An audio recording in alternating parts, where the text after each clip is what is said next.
shir hawleedka mashruucan uu daafuray wasiirka wasaaradda qorsheynta qaranka ee Soomaaliland Maxamed Ibrahim Aadan Qabyatire oo ka qabsoomay hotel Mansour ee magaalada Hargeysa ayaa waxa uu noqonayaa mashruuc si ballaaran uga socday gobolada Sanaag iyo Badhan iyo sidoo kale deegaano hoos yimaada mashruucan oo 3 sano isla markaasina ay maalgelinaysay USAID oo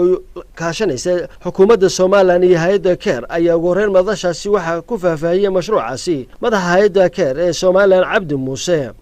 shirkan sida arkaysan waa shir lagu talagalay in wax laga barto mashruuc laga fuliyay Sanaag mashruucaas waxa lagu yaqaanaa resilience project mashruucaas waxa la bilaabay 2014 wuxuu dhamaanayaa sanadkan November waxa la geliyay 3 milyan iyo bad wax fangareeyay USAID marka mashruucaas wax badan ba laga bartay intii hawsha soconayay وقابلسنا هيدا كير دلك Soomaaliland iyo Soomaaliya Master Rahil Jodray ayaa isna sheegay in ujeedada mashruucan laga lahaay ay ahayd in bulshadu ay barato adkaysi ay u yeelato abaaraha soo noqnoqonaya oo ah qaar saameeyay guud ahaan Geeska Afrika waxaanu tilmaamay deegaanada Soomaaliland si weyn uga faa'iideysteen mashruucaasi 3 sano ah gabagabadiina wasiirka wasaaradda qorsheynta qaranka Maxamed Ibrahim Aadan Qabyatire ayaa ka waramay abaarihii dalka ka dhacay iyo doorkii ay ku lahaayeen mashruucan qiimaha badan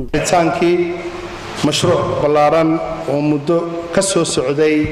لقاسو بلادو لبدي كونيا فريتهم كي بشي نوفمبر إلى أيام مانت صدح ذا السنة رنتي كوميونيتي كنا واحد بدن أي كفايدين مشروع وحا implementation كيس لها CARE International وحانا إنه قد يقى USAID وحانا معديس أما سلكيس أيها هاي waxaan la yiraahdaa resilience oo adkaysiga abaaraha wax fara badan bay fuliyeen haday tahay boreholes haday tahay repair ay ku sameeyeen ceelashii jiray haday xagga maamul wanaagga good governance-ka haday tahay capacity building wax fara badan bay ka soo qabteen gobolka wuxuu u dhaxeeyay Ceerigaabo ilaa iyo Badhan ay ka shaqeynayeen runtii waxa mashruuc wax badan koobsaday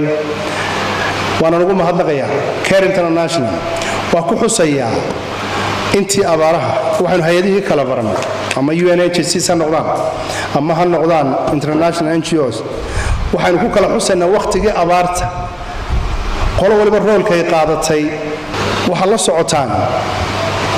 عمل دي أدون كويس بدش climate change بعد عاي نوع بين وحود غنشرني قاب بين وحود بيرنشرني واحد مو دايرتي سيدا مانيس عملده isbedeshay lafteeda ayaa u sababa inaga lafteenu inaynu la jaan qaadno isbedelka cimilada oo aynu qaabkii hore u beeran jirnay qaabkeen xoolaha u raaci jirnay qaabkeen biyaheena u manage karin jirnay inaan wax ka bedelo